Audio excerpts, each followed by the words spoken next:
Marks, Engels, Lenin, Stalin, MELS படிப்பு வட்ட தோழர்களுக்கும் கலந்து கொள்கிற அனைத்து தோழர்களுக்கும் வணக்கம். தோழர்களுக்கு ஒரு வேண்டுகோள். இது சர்வதேச உழைக்கும் மகளிர் தின சிறப்பு நிகழ்ச்சி. இங்கு நிறைய தோழர்கள் கலந்துக்கிட்டு இருக்கீங்க. அவங்கள அம்மையார் அப்படின்லாம் சொல்லாமல் தோழர் அப்படின்னு கூப்பிட்டிங்கன்னா எனக்கு மகிழ்ச்சியாக இருக்கும். இது ஒரு வேண்டுகோள். நம்ம நிகழ்வுக்கு போகலாம்.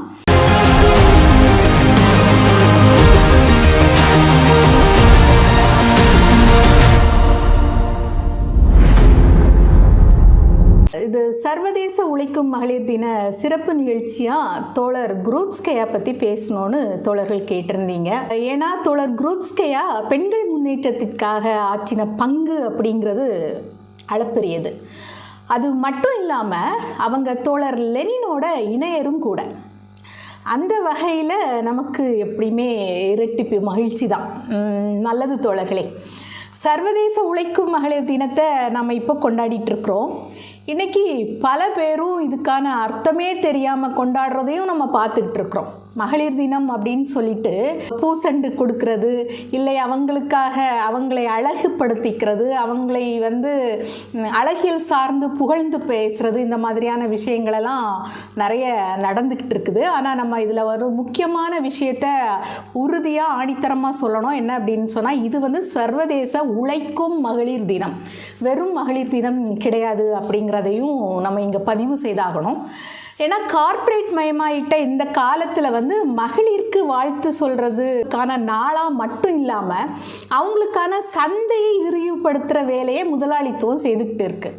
அதிலும் குறிப்பாக பெண்களை ஒரு போக பொருளாக பயன்படுத்துகிற போக்கு அதிகரிச்சுக்கிட்டே இருக்குது.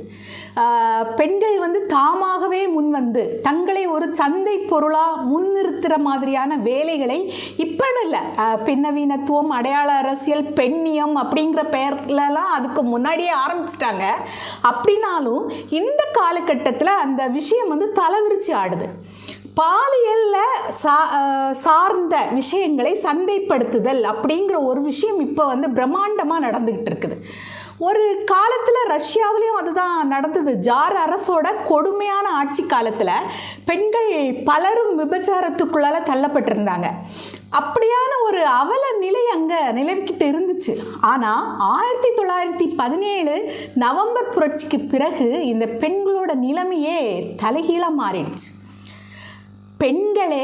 பெண்களுக்கான உரிமைகளை, அதிகாரத்தை கைப்பற்றியதோட மூலமாக வென்றெடுத்தாங்க. நல்லா புரிஞ்சுக்கணும். பெண்களுக்கான உரிமைகளை, அதிகாரத்தை கைப்பற்றியதன் மூலமாக வென்றெடுத்தாங்க. குரூப்ஸ்கையா, கிளாரா ஜெட்கின், அலெக்சாண்ட்ரா கொலந்தாய், இனசா ஆல்மண்ட் மாதிரியான எண்ணற்ற தோழர்களோட கடும் உழைப்பும் தியாகமும் தான் பெண்களுக்கான உரிமையை பெற்றுக் கொடுத்துருக்கு. இன்றைக்கி உலகம் முழுக்க பெண் உரிமைக்கான சட்டங்கள் ஓரளவு உயிர்ப்போட இருக்குதுன்னா அதெல்லாம் நம்ம தோழர்கள் நமக்கு உயிரை கொடுத்து போராட்டங்கள் மூலமாகவும் புரட்சியின் மூலமாகவும் வாங்கி கொடுத்தது தான். பின்னாட்களில் சோவியத் ரஷ்யா உடைஞ்சி போச்சு. ஜனநாயக போர்வையில் முதலாளித்துவம் கள்ளச்சாவி போட்டு உள்ளே நுழைஞ்சிடுச்சு ரஷ்யாக்குள்ளே. அதெல்லாம் ஒரு அவல நிலை. அந்த அவல நிலை தான் இன்றைக்கி பெண்களை அவங்க ஒப்புதலோடவே நவீன விபச்சாரத்துக்குள்ளே தள்ளி இருக்கு. இதை நாம் கொஞ்சம் சீரியஸாக தனி தலைப்பாக பார்க்கணுன்னு நான் நினைக்கிறேன். ஏன்னா பெண்களை படு பாதாளத்துக்குள்ளே தள்ளுற இந்த போக்கு உலகம் முழுக்க முதலாளித்துவ சமூகத்தால் முன்னெடுக்கப்பட்டுக்கிட்டு இருக்குது. எடுத்துக்காட்டாக பார்த்தீங்கன்னா, பிரபலங்கள் மூலமாக பாலியலை சந்தைப்படுத்துறது, பிரபலங்களோட அந்தரங்க வாழ்க்கையை காட்சிப்படுத்துறது. முதல்ல இதெல்லாம் குழந்தை பெற்றுக்கிறதெல்லாம் காட்சிப்படுத்தினாங்க நேரடியாக. இப்போலாம் முதலிரவு வரைக்கும் காட்சிப்படுத்துகிறத நிலைமைக்கு இது இப்போ போயிட்டுருக்குது. அந்த போக்கு தான் இப்போ இந்தியாவுக்குள்ளே கூட மெல்ல மெல்லமாக உருவாக்கிட்டு இருக்குது. எடுத்துக்காட்டாக பார்த்தோன்னா, ஒரு நடிகை ஓவியா, அவங்க ஒரு ஆண் கூட பாலியல் உறவு வச்சுருக்குறாங்க. அது எப்படியோ வெளியே வந்துடுச்சு. இந்த மாதிரியான கட்டங்கள்லாம் பெண்கள் தைரியமாக இருக்கணும் அப்படிங்கிறதெல்லாம் சரிதான். ஆனால் அந்த அயோக்கியத்தனத்தை செய்தவனை தண்டிக்கிறதுக்கு மாறா என்ஜாய் ப்ரோ, அடுத்த தடவை நல்லா கிளியர் பிரிண்ட் எடுக்க சொல்கிறேன் அப்படின்லாம் சொல்கிறதெல்லாம் பெண்களை மேலும் மேலும் பாலியல் சுரண்டலுக்கு உட்படுத்த தான் பயன்படும். இதில் ஓவியா அவங்க தான் வீடியோவை வெளியிட்டாங்க அப்படின்லாம் நான் சொல்ல வரல. ஆனால் அவங்க பேசினது பெண்களை வந்து பாலியல் பொருளாக சந்தைப்படுத்துகிற விஷயத்துக்கு சப்போர்ட் பண்ணிச்சு.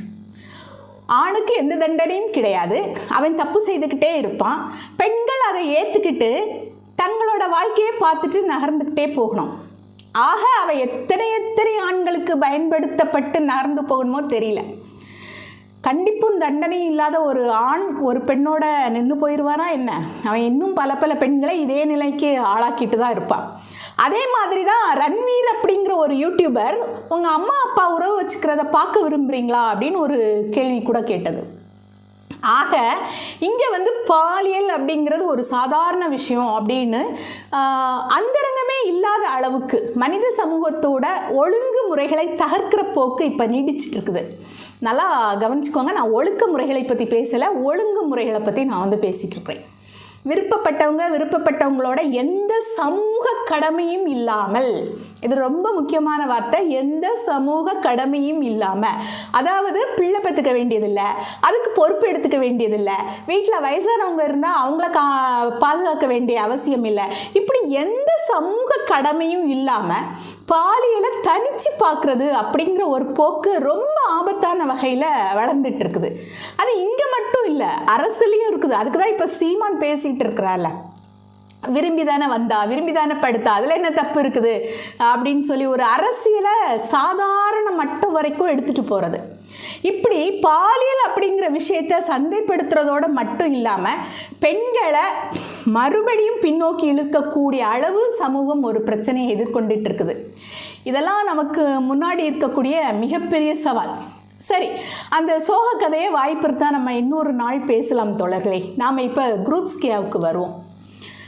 குரூப்ஸ்கேவை பற்றி விரிவாக பார்க்குறதுக்கு முன்னாடி ஒரு சித்திரத்தை நான் வந்து குட்டியாக நம்ம வந்து பார்த்துருவோம்.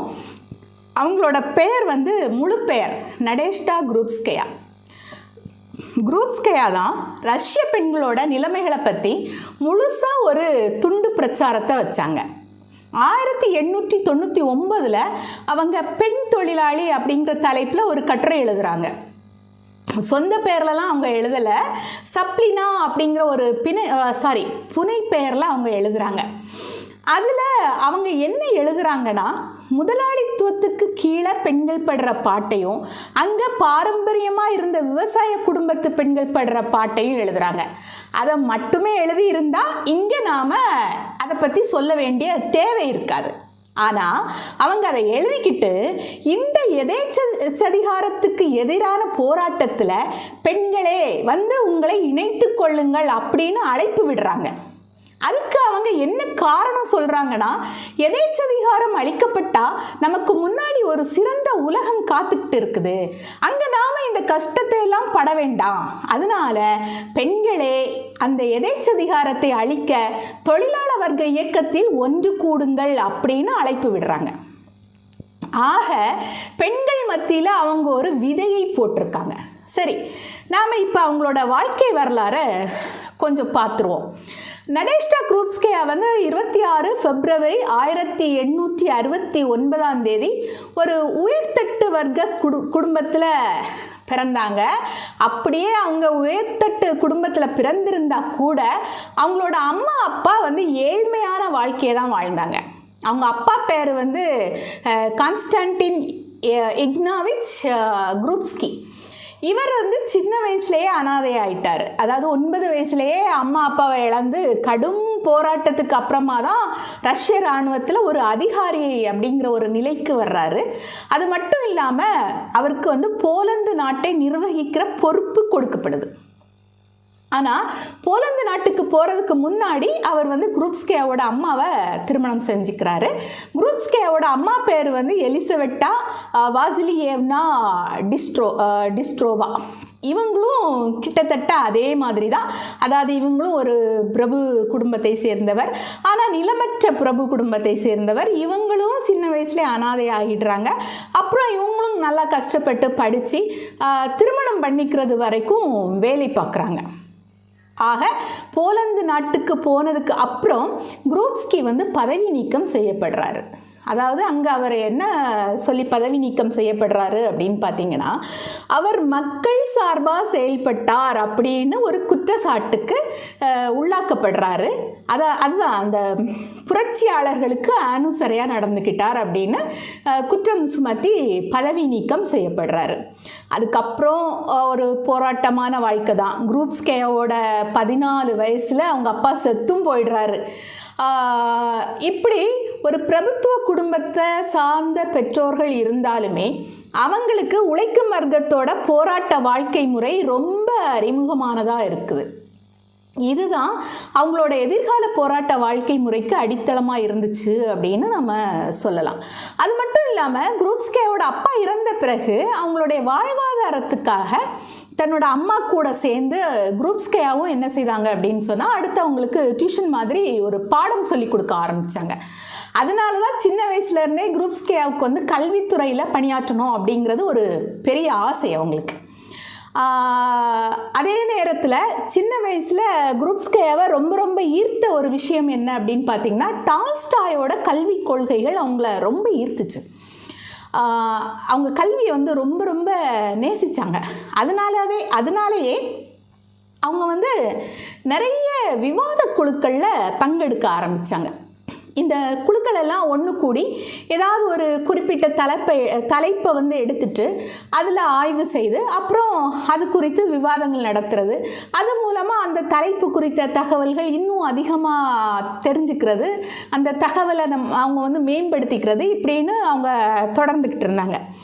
அப்படியான ஒரு சமயத்தில் தான் குரூப்ஸ்கேயாவுக்கு மார்க்சிய கோட்பாடுகள் அறிமுகமாகுது. இந்த குழுக்களில் அந்த கோட்பாடுகளை பற்றி அவங்க விவாதிக்கிறாங்க. அவங்களுக்கு அது ரொம்ப பிடிச்சி போச்சு.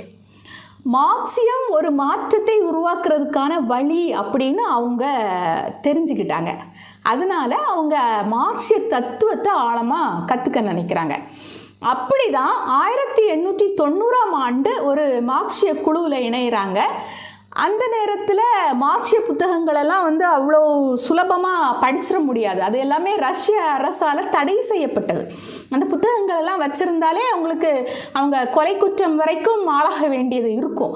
அதனால் பதுங்கு இடங்களெல்லாம் இருந்துச்சு மார்க்சிய புத்தகங்களை படிக்கிறதுக்கு. அந்த இடங்களுக்கு அங்கே போய் தான் அவங்க புத்தகங்களையே படித்தாங்க. அப்புறமா 1891ஆவது வருஷம் அவங்க வந்து தொழிலாளர்களுக்காக செயல்பட்ட ஒரு ஞாயிற்றுக்கிழமை பள்ளி, அதாவது Sunday school for adult workers, அங்கே வந்து அவங்க வந்து ஆசிரியராக பணியாற்ற தொடங்கினாங்க. இப்படி என்னதான் ஏழ்மை நிலையில் இருந்தாலும் அம்மா அப்பா படித்தவங்க அப்படிங்கிறதுனால சின்ன வயசுலேயே அவங்களுக்கு டால்ஸ்டாயோட எழுத்து பரிச்சயமாகுது. அப்புறம் மார்க்ஸ் படிக்கிறாங்க, கம்யூனிச சித்தாந்தத்துக்கு மேலே ஈடுபாடு காட்டுறாங்க. அது மட்டும் இல்லாமல் தொழிலாளர் மத்தியில் ஆசிரியையாக பணியாற்றுறாங்க. சரி, இப்போ தான் நம்ம வந்து ஒரு முக்கியமான கட்டத்துக்கு வர்றோம். அதுதான் குரூப்ஸ்கேயாவோட காதல் வாழ்க்கை. குரூப்ஸ்கேயாவோட காதல் வாழ்க்கை அப்படின்னு சொன்ன உடனே நாம் வந்து அவங்களுடைய காதல் மார்க்ஸ் ஜென்னி காதல் மாதிரி ஒரு ரொமான்டிக் காதல் கதை அப்படின்னு தோழர்கள் நினச்சிக்க வேண்டாம். ஏன்னா அந்த காதல் வந்து மார்க்ஸ் ஜென்னியுடைய காதல் மாதிரியான காதல் கிடையாது. ஆனால் கண்டிப்பாக 100% குரூப்ஸ்கே வந்து லெனினை காதலிக்கிறாங்க, அதில் எந்த மாற்றும் இல்லை. ஆனால் பார்த்த உடனே எல்லாம் அவங்க காதலில் விழலை. அவங்க ஒன்றா பயணிக்கிறாங்க, காலப்போக்கில் அவங்க காதலிக்கிறாங்க. அதனால் மார்க்ஸ் ஜென்னி காதல் மாதிரி இல்லை இவங்களுடைய காதல். திருப்பியும் சொல்கிறேன், இங்கே போல்ஸ்விக் கட்சி ஆரம்பிக்கிறதுக்கு முன்னாடி லெனின் வந்து தொழிலாளர்கள் மத்தியில் வேலை பார்த்துக்கிட்டு இருந்தார். அப்போது அங்கே தொழிலாளர் குழுக்கள் எல்லாம் இருந்துச்சு. ஒரு ரஷ்யா வந்து நம்ம அந்த காலகட்டத்தை எடுத்துக்கிட்டோன்னா என்னதான் ரஷ்யா வந்து ரொம்ப பின்தங்கிய நாடு அப்படின்லாம் நம்ம சொன்னாலும் ஓரளவுக்கு ரஷ்யா வந்து தொழில்மயமாக மாறி இருந்துச்சு. அங்கே மன்னராட்சி காலத்திலேயே தொழில்துறைக்குள்ளால் ரஷ்யா போயிடுச்சு. அதனால் இன்னொரு முக்கியமான விஷயம் என்ன அப்படின்னு பார்த்தோன்னா, ரஷ்யா வந்து ஒரு ஏகாதிபத்திய நாடும் கூட. ஏகாதிபத்திய நாடுன்னா தெரியும்னு நினைக்கிறேன் தோழர்களுக்கு. அக்கம் பக்கம் இருக்கக்கூடிய சின்ன சின்ன நாடுகளெல்லாம் தன்னோட காலனி நாடாக பயன்படுத்திக்கிட்ட நாடு. அதனால் அங்கே தொழிலாளர்களோட பிரச்சனை வந்து இயல்பாகவே முன்னுக்கு வந்துட்டு அப்படி வரும்போது தொழில் நகரங்களில் போராட்ட குழுக்களும் வர ஆரம்பிக்குது. ரஷ்ய பேரரசுனா ஜார்மன்னர் ஆட்சியில் பீட்டர்ஸ்பர்க் தான் அதோட தலைநகரம். அது தொழில் நகரமும் கூட. அங்கே தொழிலாளர் போராட்ட குழுக்கள் இருக்குது. அதில் லெனினோட ஆதரவாளர்களும் ஒரு பீட்டர்ஸ்பர்க் தொழிலாளர் போராட்ட குழு அப்படின்னு ஒன்று ஏற்படுத்தியிருக்காங்க. அதே பேர்லேயே மற்றவங்களும் போராட்ட குழுக்கள் வச்சுருக்காங்க. அதில் வேற ஒரு குழுவில் தான் குரூப்ஸ்கேயாவும் இருக்கிறாங்க. அப்படி தான் 2 குழுக்கள் சந்திக்கும் பொழுது குரூப்ஸ்கேயாவுக்கு லெனினோட அறிமுகமாகுது. பீட்டர்ஸ்பர்க் நகரில் மறுபடியும் சொல்கிறேன், பீட்டர்ஸ்பர்க் நகரத்தில் ஒரு போராட்டக்குழு இருக்குது. லெனினும் ஒரு போராட்டக்குழுவை உருவாக்குறாரு. அந்த 2 குழுக்களும் பின்னாட்களில் இணையுது. இப்படி நூற்றுக்கணக்கான குழுக்கள் சேர்ந்து தான் சமூக ஜனநாயக கட்சி உருவாகுது. அது பின்னாடி உடையுது. போல்ஸ்விக் மென்ஸ்விக் அப்படின்னு 2ஆ பிரியுது. இதெல்லாம் நமக்கு 2வது பிரச்சனை. இங்கே நாம் லெனின் குரூப்ஸ்கேயா உறவு எப்படிப்பட்டது அப்படின்னு பார்க்கணுன்னா அது கண்டிப்பாக அது ஒரு போராட்ட உறவு தான். அதுதான் முதன்மையான உறவு. இதில் நம்ம லெனின் குரூப்ஸ்கேயாவோட காலகட்டத்தை முக்கியமாக பார்க்கணும். ரஷ்யா ஒரு கிறிஸ்தவ நாடு. அங்கே பெண்களோட உரிமைகள்னு எதுவுமே கிடையாது. அது ஒரு ஆணாதிக்க நிலப்பிரபுத்துவ சமூகத்தை கொண்டது. மற்ற நாடுகளை விட ரஷ்யாவில் பெண்களோட நிலைமை ரொம்ப பின்தங்கி தான் இருந்துச்சு. அவங்களுக்கு எந்த உரிமையும் கிடையாது. சமூக கட்டுப்பாடு அவங்க மேலே ரொம்ப இறுக்கமாக இருந்துச்சு.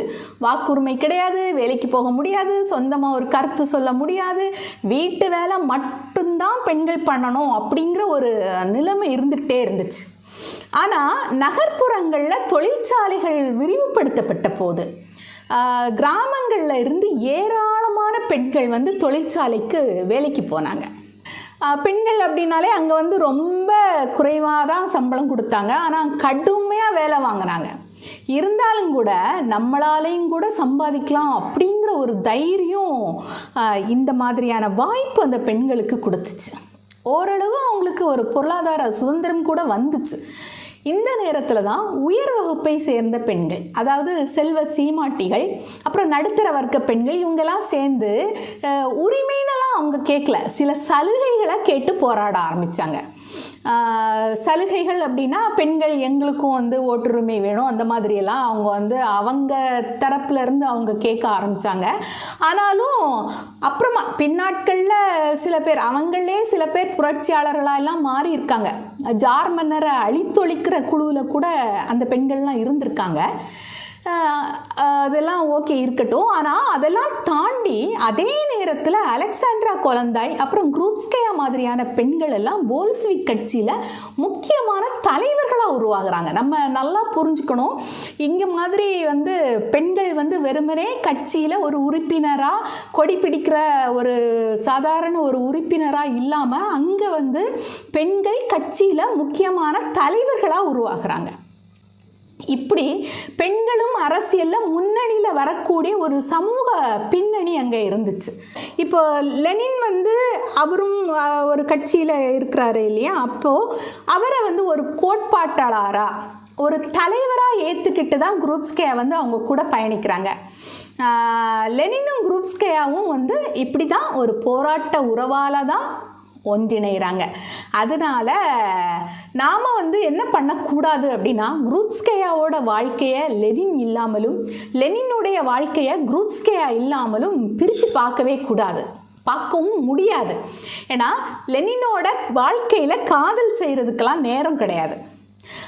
அவருக்கு சின்ன வயசில் காதலிக்கிறதுக்கான சூழலெல்லாம் அமையலை. அவங்க குடும்பமே ஒரு அரசியல் சார்ந்த குடும்பம். அவரோட அப்பா கல்வித்துறையை சார்ந்தவர். அவரோட அண்ணா போராட்ட குழுவில் இருந்தவர். அதாவது அவருடைய அரசியல் நிலைப்பாடு என்ன மாதிரி இருந்துச்சு அப்படின்னா, ஜார் மன்னனை நம்ம ஒழிச்சு கட்டிட்டோன்னா கொடுங்கோலர்களே இல்லாமல் பண்ணிடலாம், தனிநபர் அழித்தொழிப்பு மூலமாக இந்த சமூகத்தை நம்ம மாற்றி அமைச்சிடலாம் அப்படின்னு நினச்சிட்டு இருந்தவர். ஆனால் துரதிர்ஷ்டவசமாக அவர் வந்து மன்னரோட குழுக்கிட்ட மாட்டிக்கிட்டு மரண தண்டனை விதிக்கப்பட்டு சாகடிக்கப்படுறாரு. இப்படி வந்து லெனினுக்கும் ஒரு அரசியல் தாக்கம் இருக்குது. அப்போ இந்த சமூக விடுதலைக்கு என்ன வாய்ப்பு அப்படிங்கிற வகையில் ஆய்வு பண்ண தொடங்கிடுறாரு லெனின். அதனால் அவருடைய ரத்தம் முழுக்க புரட்சி தான். அவர் ஒரு புரட்சிகர இயந்திரம். அவரோட சொந்த பந்தத்துக்கும் எந்த ஆசாபாசங்களுக்கும் முக்கியத்துவம் கொடுக்குற நபர் கிடையாது. அது மனைவியாக இருந்தாலும் சரி, யாராக இருந்தாலும் சரி, காதல் அப்படின்னு எதுக்குள்ளையுமே லைக்கிறதுக்கே அவருக்கு எந்த நேரமும் கிடையாது. அதனால அவர் வந்து குரூப்ஸ்கயாவுடைய அழகில் மயங்கி அவர் திருமணம் செய்துக்கிட்டார் அப்படின்னும் இல்லை. குரூப்ஸ்கயாவை பற்றி அவர் காதல் கடிதமெல்லாம் எங்கேயுமே வெளிப்படலை. நீங்கள் மார்க்ஸ் ஜென்னியை எடுத்துக்கிட்டிங்கன்னா அவ்வளவு காதல் கடிதங்கள் எழுதியிருப்பார். ஆனால் லெனின்லாம் குரூப்ஸ்கயாவுக்கு எந்த காதல் கடிதத்தையும் எழுதினதா எதுவும் எங்குமே வெளிப்படலை. தன்னோட சொந்த அண்ணன் கொலைன்ற போது கூட அவர் அண்ணனுக்காக ஐயோ அண்ணன் செத்துட்டானே அப்படின்லாம் சொல்லி அவர் வந்து சண்டை போடணும், கொன்னவரை நம்ம பழி வாங்கணும் அப்படின்லாம் அவர் நினைக்கல. அவர் வந்து என்ன யோசிக்கிறாரு அப்படின்னா, அண்ணன் ஏன் செத்தாரு, அதுக்கு என்னென்ன அரசியல் காரணம் இருக்குது அப்படிங்கிறது தான் அவரோட பிரச்சனை. அதனால இரத்த சம்பந்தம் பற்றியெல்லாம் அவர் வந்து ரொம்ப உணர்ச்சி வசப்படக்கூடிய ஆள் அப்படின்லாம் எதுவுமே கிடையாது. ஆனால் இன்னொரு விஷயத்தையும் நம்ம வந்து புரிஞ்சுக்கணும். இங்கே வந்து லெனினோட தனிப்பட்ட குணாம்சமெல்லாம் கிடையாது. அது லெனின் தான் அப்படி இருந்தார் அப்படின்லாம் நம்ம சொல்ல முடியும். ஆனால் அங்கே இயல்பாகவே அந்த சூழலில் அவங்க வந்து போராடி தான் ஆகணும் அப்படிங்கிற ஒரு சமூக சூழல் வந்து முக்கியத்துவம் வாய்ந்ததாக இருந்தது. இதை நம்ம வந்து கண்டிப்பாக கவனிக்கணும். அப்போ மக்களுக்காக போராடுறவங்களுக்கு என்ன கடமை? முதன்மை கடமையாக முன்னாடி வந்துடுறது போராட்ட வாழ்க்கை தான். அது இயல்பாக வரும்போது அந்த காதல் இருக்குதுல்ல, அந்த காதல் கூட அவங்களுக்கு கொள்கை மூலமாக தான் வரக்கூடிய காதலாக அமையும். அப்படி அமைஞ்சால் அது எல்லா காதலையும் விட சிறந்ததாக மாறிடுது. ஏன்னா குரூப்ஸ்கயா இவர் தான் இந்த சமூகத்துக்கான தலைவர் அப்படிங்கிற வகையில் அவங்க பல சந்தர்ப்பத்திலையும் லெனினை கண்டு உணர்றாங்க. லெனின் கைது செய்யப்படுறப்பெல்லாம் இவங்களும் கைது செய்யப்படுறாங்க. லெனினோட இருந்தால் புரட்சி பாதையில் நம்ம சரியாக பயணிக்கலாம் அப்படிங்கிற வகையில் லெனினை எந்த நாட்டுக்கெல்லாம் கடத்துகிறாங்களோ அந்த ஊருக்கெல்லாம் இவங்களும் கேட்டு போகிறாங்க. அதுவும் எப்படி போகிறாங்க அப்படின்னா, ஒரு 1898 லெனின் வந்து குரூப்ஸ்கயாவுக்கு ஒரு ரகசிய கடிதம் வந்து எழுதுகிறாரு. லெனின் வந்து அப்போ நாடு கடத்தப்பட்டு எங்கே இருக்கிறாருன்னா சைபீரியாவில் இருக்கிறாரு. அவர் அந்த கடிதத்தில் என்ன எழுதியிருக்கிறாரு அப்படின்னா, நாம் 2 பேரும் திருமணம் செய்துக்க போகிறோம் அப்படின்னு நீ போய் சொல்லு, அப்படி சொன்னால் உன்னையும் சைபீரியாவுக்கு அனுப்பி வச்சிருவாங்க, அதனால் கிளம்பி வா அப்படின்னு வந்து குரூப்ஸ்கயாவோட அம்மா மூலமாக ஒரு கடிதம் கொடுத்து அனுப்புகிறாரு. அந்த நேரத்தில் பார்த்தீங்கன்னா இவர் எதுக்காக அப்படி ஒரு கடிதம் எழுதுகிறாரு அப்படின்னா, அந்த நேரத்தில் அவங்க 2 பேருமே சேர்ந்து பணியாற்றக்கூடிய தேவை இருந்தது. காதலிக்கிற தேவையில்லை, பணியாற்றக்கூடிய தேவை இருந்துச்சு. அந்த தேவையை நிறைவேற்றுறதுக்காக இவங்களும் அதை ஏற்றுக்கிட்டு சைபீரியா போகிறாங்க. நாங்கள் திருமணம் செஞ்சுக்க போகிறோம் அப்படின்னு சொல்லிட்டு அவங்க லெனின் கூட சைபீரியா போகிறாங்க. அப்புறம் 2 பேரும் சேர்ந்தே பயணிக்கிறாங்க. அப்படிங்கும்போது இயல்பாக அவங்க வந்து சேர்ந்து வாழக்கூடிய ஒரு நிலைமை வந்துருந்தானே. ஒரே மாதிரியான சிந்தனை உள்ளவங்க, நெருங்கிய ஒரு கருத்தோடு இருக்கிறவங்க ஒன்றா இணைஞ்சு வாழ்கிறது அப்படிங்கிறது இயல்பாக மாறிடும். கொஞ்ச நாளில் குரூப்ஸ்கயா வந்து லெனினை கல்யாணம் பண்ணிக்கிறாங்க.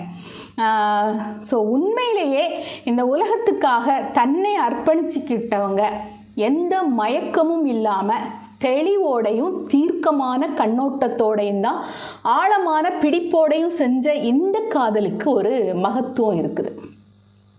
இவங்களுடைய காதல் ஒன்றும் ஒரு அமைதியான சமூகத்தில் நடக்கலைல்ல. 2 பேருமே சேர்ந்து நாடு கடத்தப்படுறாங்க, கைது செய்யப்படுறாங்க, அலைக்கழிக்கப்படுறாங்க. அதுலேயும் குரூப்ஸ்கயா கிட்டத்தட்ட ஒரு நோயாளி, அவங்களுக்கு வந்து தைராய்டு பிரச்சனை. அப்போ அவங்களோட கண் 2 அப்படியே பிதுங்கி இருக்கும். அவங்களால வந்து கழுத்தை இப்படி சுலபமாலாம் திருப்ப முடியாது. மாதவிடாய் பிரச்சனையெல்லாம் அவங்கள படுத்தி எடுக்கும். இந்த பிரச்சனைகள்லாம் இருந்ததுனால தான் லெனினுக்கும் குரூப்ஸ்கேயாவுக்கும் குழந்தை இல்லை அப்படின்னு கூட சொல்லுவாங்க. ஆனால் இதெல்லாம் தாண்டி இந்த சமூகத்துக்காக அவங்களுடைய காதல் பாடுபட்டுச்சு. அது எவ்வளவு உன்னதமானது அப்படின்னு சொல்லலாம்னா 1917 லெனின் இந்த நேரத்தில் தான் புரட்சி சாத்தியம், என் கூட வர்றவங்கெல்லாம் வரலாம் அப்படின்னு புரட்சிக்கான அறைக்கூவலை விடுறாரு. என்ன சொல்லி கூடுறாரு?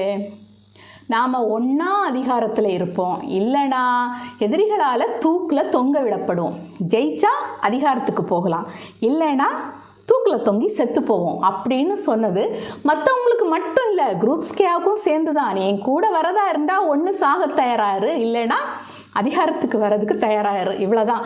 ஆனால் அவங்க அதையும் ஏற்றுக்கிட்டு தான் புரட்சியில் லெனின் கூட நிற்கிறாங்க. அவ்வளோ துணிச்சலானவங்க குரூப்ஸ்கேயா. துணிச்சல் மட்டும் இல்லை, அவங்க ஒரு அறிவாகவும் இருந்தாங்க. ஏற்கனவே நான் சொன்ன மாதிரி அவங்க டால்ஸ்டாயோட பற்றாளர். டால்ஸ்டாய் கல்வி சீர்திருத்தம், தனிநபர் முன்னேற்றம் மாதிரியான விஷயங்களை பேசுகிற ஒரு சீர்திருத்தவாதி. அப்படி டால்ஸ்டாயோட வழியில் தான் அவங்க கல்வியில் ரொம்ப நாட்டம் உடையவங்களாக இருக்காங்க. அதனால கல்வியை பற்றி சொல்கிறப்போ ஒரு சுதந்திரமான கல்வினா என்னன்னு அவங்க தான் பெருசாக பேசுகிறாங்க.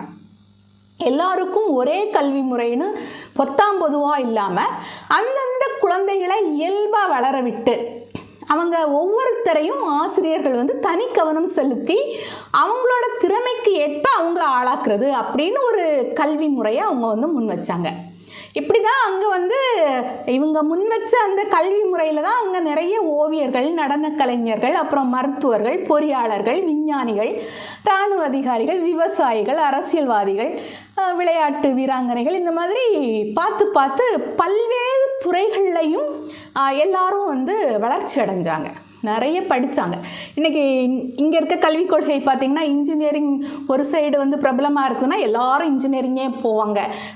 இல்லைன்னு சொன்னால் இன்றைக்கி ஏஐ வந்துடுச்சுன்னா எல்லாரும் ஏஐ பின்னாடியே விடுவாங்க. அப்படியெல்லாம் கிடையாது. அவங்கவுங்களுக்கு அந்த குழந்தைகளுக்கு எது மேலே நாட்டம் இருக்குதோ அந்த துறைகளில் அந்த குழந்தைகளை வளர்த்தெடுக்கிறது. அதனால தான் அந்த நாட்டில் அவ்வளவு வேகமாக தொழில்நுட்ப வளர்ச்சி வேகமாக வளர்ச்சி அடைஞ்சது. சமூகத்தில் முன்னணியாளர்கள் எல்லாரும் உருவாகினாங்க. ஏன்னா நான் அரசியல்வாதியாக போகிறேன்னு சொன்னால் அதுக்கும் அவங்க முக்கியத்துவம் கொடுத்தாங்க. இது எல்லாத்துக்கும் காரணம் அந்த கல்வி முறை ரொம்ப ரொம்ப முக்கியமான விஷயம். இப்படி ஒரு புரட்சிகர அரசாங்கம் அமைஞ்சதில் கல்வி குறித்தும் பெண்கள் விஷயம் குறித்தும் ஆக அதிகபட்சமான கருத்துக்களை முன் வச்சது குரூப்ஸ்கேயா தான். ஒரு கம்யூனிஸ்டுக்கு இயல்பாகவே பெண் விடுதலை இல்லைன்னா சமூக விடுதலை இல்லை அப்படின்னு தெரியும். சமூக விடுதலையும் பெண் விடுதலையும் ஒன்றோடு ஒன்று பின்னி பிணைந்தது. அதுலேயும் அவங்க ஒரு பெண்ணாக இருந்ததுனால ஒரு பெண்ணோட விடுதலை எப்படி இருக்கணும் அப்படின்னு பார்த்து தீர்வுகளை முன் வச்சதுனால அவங்களோட பாத்திரம் இங்கே நம்மளுக்கு முக்கியமாக மாறுது. இந்த விஷயத்தில் நம்ம லெனினையும் ஸ்டாலினையும் பேசுகிறதுல எவ்வளோ முக்கியத்துவம் இருக்குதோ அதே அளவு முக்கியத்துவம் குரூப்ஸ்கேயாவுக்கும் இருக்குது. நம்ம பேசுகிறோம்ல, சோசலிச சமூகத்தில் லெனினுடைய தலைமையில் புரட்சி உண்மையான விடுதலையை கொடுத்துச்சு. பெண்களெல்லாம் அடுப்படியில் முடங்குறது, அப்புறம் குழந்தைகள் பராமரிக்கிறதுல முடங்குறது, துணி துவைக்கிறதுல முடங்குறது, இப்படி புற உலகத்தை பற்றி சிந்திக்கவே முடியாமல் குடும்ப பொறுப்புகளுக்குள்ளால மூழ்கி அவங்கள ஊதியம் இல்லாத உழைப்பு சுரண்டல் செய்துக்கிட்டு இருந்த அந்த நேரத்தில் அந்த இடத்துல இருந்து அவங்கள விடுதலை செய்யணும். அதை பண்ணாமல் அவங்க விடுதலை செய்யப்படாமல் பெண்களால் சிந்திக்கவோ செயல்படவோ முடியாது அப்படின்னு லெனின் சிந்திச்சார். ஆனால் லெனின் முன்னாடி முன் வச்சது, இந்த விஷயங்களை முன் வச்சது லெனினுக்கு எவ்வளவு சமூக அறிவு இருந்துச்சோ அந்த அளவுக்கு குரூப்ஸ்கேயாவுக்கும் இருந்துச்சு. அதனால தான் லெனினுக்கு அந்த பிரச்சனையில் வரக்கூடிய சிக்கல்கள் எல்லாம் தீர்த்து வச்சது குரூப்ஸ்கேயா. லெனினால் இவ்வளவு அழகாக ஒரு விஷயத்தை முன்வைக்கிறதுக்கும் அது சோவியத் அரசாங்கம் பெண்களுடைய பிரச்சனைகளை முன்வைக்கிறதுக்கு குரூப்ஸ்கேயாவோட பாத்திரம் ரொம்ப ரொம்ப முக்கியமானது. அது இல்லாமல் ரஷ்யாவில் பெண்களுக்கு ஓட்டுரிமை கொடுத்தாங்க, சொத்துரிமை கொடுத்தாங்க, சமூக கூடங்கள் அமைச்சாங்க. சமூக கூடங்கள்னால் ஒருவேளை சில தோழர்களுக்கு தெரியாமல் போயிருக்கலாம். ஆனால் என்ன அப்படின்னா பெண்களுக்கான சமையல் அறையிலிருந்து விடுதலைன்னு சொன்னோம் இல்லையா, சமூக கூடங்கள் சமையல் அறை இருக்கும். அப்போது சமைக்க வேண்டிய அவசியம் இல்லை பெண்களுக்கு. சலவை கூடங்கள் இருக்கும். அப்போது அரசாங்கமே அந்த வேலைகளெல்லாம் செய்யும். துணி துவைக்க வேண்டிய அவசியம் இல்லை. குழந்தைகள் பராமரிப்பு சார்ந்த விஷயங்களை பெண்கள் பண்ண வேண்டிய அவசியம் இல்லை. குழந்தைகளுக்கு கூட தனியான கூடங்கள் இருக்கும், அங்கே குழந்தைகள் வளருவாங்க. அப்படிங்கிற இது எல்லாமே பெண்களுடைய போராட்டம் இல்லாமல் சாத்தியமே கிடையாது. இங்கே நம்ம அதனால் சில பேர் சொல்லுவாங்க குரூப்ஸ்கேயா லெனினுடைய மனைவி அப்படின்னு. அப்படியெல்லாம் கிடையாது. அவங்க ஒன்றும் விருப்ப நாயகியெல்லாம் இல்லை. அவங்க ஏற்கனவே போராட்ட குழுவில் இருந்தவங்க. அவங்களுக்கும் தனக்கான சொந்த அரசியல் கருத்தெல்லாம் அவங்களுக்கும் உண்டு. அவங்களுக்கு சொந்த கருத்துக்கள் இருந்ததுனால தான் சில நேரம் அவங்க ட்ராஸ்கியோட கருத்துக்கு உடன்படுறாங்க. அதெல்லாம் ட்ராஸ்கி சொன்ன விஷயங்களை கூட மனசுலலாம் போட்டு அலசிக்கிறாங்க. ஆனால் எது சரி அப்படின்னு தொடர் விவாதங்கள் பண்ணுவாங்க. அது அவங்களோட முக்கியமான ஒரு அம்சம். அப்போ எது சரியானது அப்படின்னதை கண்டு உணர்ற ஒரு வரலாற்று வாய்ப்பு அவங்களுக்கு கிடைக்கிறதுனால ட்ராஸ்கியவாதத்திலே அவங்கெல்லாம் மூழ்கிடலை. பின்னாட்களில் ஸ்டாலின் தான் சரி அப்படின்னு புரிஞ்சுக்கிட்டு ஸ்டாலினை ஏற்றுக்கிட்டு போனவங்க அவங்க. அதனால தான் இந்த சமூக புரட்சியிலையும் சரி, இரண்டாம் உலகப் போர் நேரத்திலையும் சரி, உள்நாட்டு நெருக்கடியிலையும் சரி, ஆண்கள் குடும்பத்தில் இருந்து பிரிஞ்சு போர் முனையில் இருந்த போதும் பெண்களால் அதெல்லாம் தாங்கி பிடிச்சி அவங்களோட வரலாற்று பாத்திரத்தை நிறைவேற்றி தொழிற்சாலைகளை பாதுகாக்கிறது, தாய்நாட்டை பாதுகாக்கிறது அப்படிங்கிற வகையிலலாம் பெண்களால் முன்னேறி போக முடிஞ்சுது. அன்றைக்கி பெண்களோட பாத்திரமெல்லாம் எந்த அளவு முக்கியத்துவம் வாய்ந்ததாக இருந்தது அப்படின்னு பார்த்தோம்னா, பெரும்பாலான ஆண்கள் போர் முனையில் இருக்கிறாங்க. ஜெர்மனி ரஷ்யாவை தாக்குது. அதுவும் தொழிற்சாலைகளாக பார்த்து தகர்க்குது. மக்களெல்லாம் பயந்து தொழிற்சாலைக்குள்ளால் போக பயப்படுறாங்க. உள்ளே போனால் குண்டு போட்டு தொழிற்சாலையை அழியும் போது நாமளும் சேர்ந்து அழிஞ்சு போயிடும். அப்போ அங்கே ஸ்டாலின் வர்றாரு அப்படிங்கிற ஒரு செய்தி வருது அந்த இடத்துக்கு, அந்த தொழிற்சாலை இருந்த இடத்துக்கு. உடனே பெண்களெல்லாம் சேர்ந்து என்ன பண்ணுறாங்க அப்படின்னா, தைரியமாக தொழிற்சாலைக்குள்ளால் போய் வேலை பார்க்குறாங்க. ஸ்டாலினே வர்றாரு, நமக்கு என்னையா வா அந்த வேலையை பார்ப்போம் அப்படின்னு சொல்லிட்டு. அடுத்தது இன்னொரு விஷயம் என்னன்னு பார்த்தோன்னா, ஜெர்மனிக்கிட்டேருந்து தொழிற்சாலைகளை பாதுகாக்கணும். எத்தனை தொழிற்சாலைகள்னு பார்த்திங்கன்னா, கிட்டத்தட்ட 1524 தொழிற்சாலைகள். ஜெர்மனி தொழிற்சாலைகளை தான் அழிக்குது. இதில் கிட்டத்தட்ட 1360 தொழிற்சாலைகள் இராணுவ தடவாளங்களை தயாரிக்கக்கூடிய தொழிற்சாலைகள். அப்போ எவ்வளோ ஆபத்துன்னு கவனிச்சுக்கோங்க. இது எல்லாத்தையுமே எதிரிகள் கண்ணில் படாமல் என்ன பண்ணுறாங்கன்னா, இடத்தையே மாற்றிட்டாங்க. தொழிற்சாலைகளை கிட்டத்தட்ட 1524 தொழிற்சாலைகளை எதிரிகள் கண்ணிலேயே படாமல் என்ன பண்ணியிருக்காங்கன்னா இடத்த மாற்றிட்டாங்க. அப்படி இடம் மாற்றும் போது அந்த வேலையில் ஈடுபட்டவங்க 53% மேற்பட்டவங்க பெண்கள் தான் ஒரு இவ்வளவு தொழில், அதுவும் இராணுவ தடவாளங்கள் தயாரிக்கக்கூடிய தொழிற்சாலைகளை கூட இடமாற்றியிருக்காங்க. அது மட்டும் இல்லாமல் எதிரிகளை எதிர்த்து போராட அந்த களத்தில் கூட பெண்கள் இருந்திருக்காங்க. இப்படின்னு அங்கே ரஷ்யாவில் பெண்களுடைய பாத்திரம், சமூக பாத்திரம் அப்படின்றது ரொம்ப ரொம்ப முக்கியமான ஒரு விஷயமாக நம்ம பார்க்கணும். ஏன்னா சும்மா இல்லை, புரட்சியில் அவங்க முக்கியமான பாத்திரம் ஆற்றியிருக்காங்க. அப்படி தான் குரூப்ஸ்காவே நம்ம பார்க்கணும். அந்த நாட்டில் பெண்ணடிமைத்தனம் என்னவா இருக்குது அப்படின்னு பார்த்திங்கன்னா, நம்ம ஏற்கனவே பார்த்துட்டோம். அது கிறிஸ்தவ மத பின்னணியில் இருக்குது. அப்புறம் நில உடைமை பண்புகளோட, அதாவது பிற்போக்குத்தனங்கள் நிறைந்த ஒரு சமூகமாக இருக்குது. அப்போது இங்கே இந்த பிற்போக்கான சமூகத்தில் பெண்கள் எவ்வளவு கஷ்டப்படுறாங்க அப்படிங்கிறத பார்த்து கண்டுபிடிச்சி, எந்தெந்த பெண்கள் கஷ்டப்படுறாங்கன்னு கண்டுபிடிச்சி அந்த பெண்கள் மத்தியில் அதுக்கு எதிரான பிரச்சாரத்தை செஞ்சு அந்த பெண்களை அணி திரட்டி மூட பழக்க வழக்கங்களில் இருந்தெல்லாம் விடுதலை செஞ்சு அவங்கள புரட்சிக்கர பெண்களாக மாற்றுற வேலையை செஞ்சாங்க முக்கியமான தலைவர்கள் எல்லாரும் சேர்ந்து. அதில் குரூப்ஸ்கேவும் ஒரு ஆள். சரி தோழர்களே, நம்ம இப்போ குரூப்ஸ்கே செயல்படுத்தின முக்கியமான சாதனைகள் பற்றி இன்னொரு வாட்டி கொஞ்சம் சுருக்கமாக பார்த்துருவோம். கல்வித்துறையில் அவங்களுடைய சாதனைகள் பட்டியல்கள் போட்டோன்னா 1917 1939 காலகட்டத்தில் குரூப்ஸ்கயா வந்து சோவியத் கல்வி முறைமை அமைப்பில் வந்து மைய கதாபாத்திரமாக அவங்க இருந்திருக்காங்க.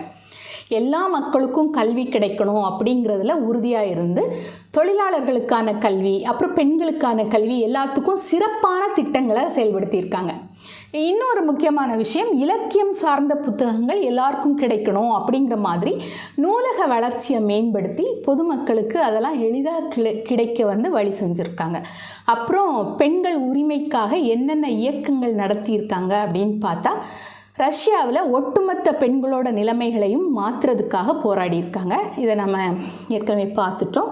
தொழிலாளர் வர்க்க பெண்கள் சந்திக்கக்கூடிய பிரச்சனைகளை குறித்தும் அதை சரி செய்து சமத்துவம் அடைகிறதுக்காக அவங்க நிறைய எழுதியிருக்காங்க.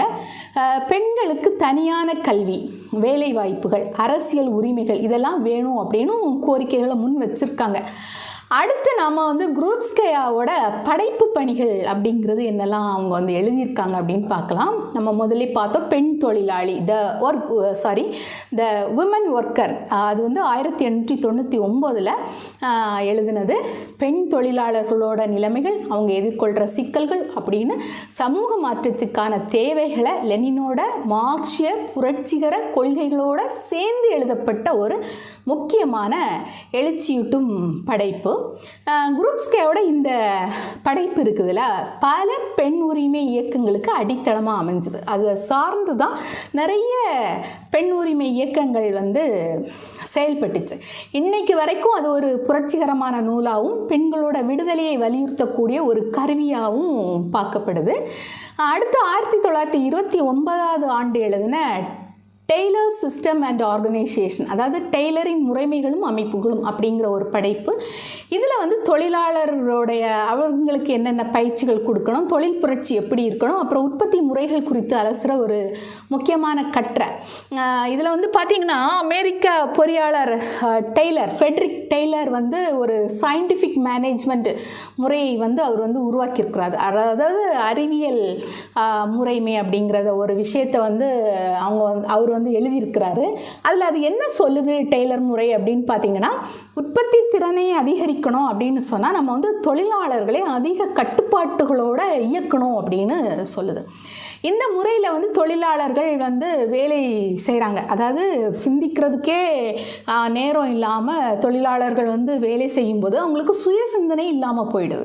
அப்புறம் வந்து மணிக்கணக்கில் அவங்க ஒரு இயந்திரம் மாதிரி உழைக்க வேண்டிய நிலைமையெல்லாம் இருந்துச்சு. இது நம்ம சார்லி சாப்ளின் எடுத்துக்கிட்டிங்கன்னா அவருடைய படங்கள்லாம் இதை ரொம்ப அழகாக ஹிட்லரை இது பண்ணி ஒரு திரைப்படத்தில் கூட சொல்லியிருப்பார்.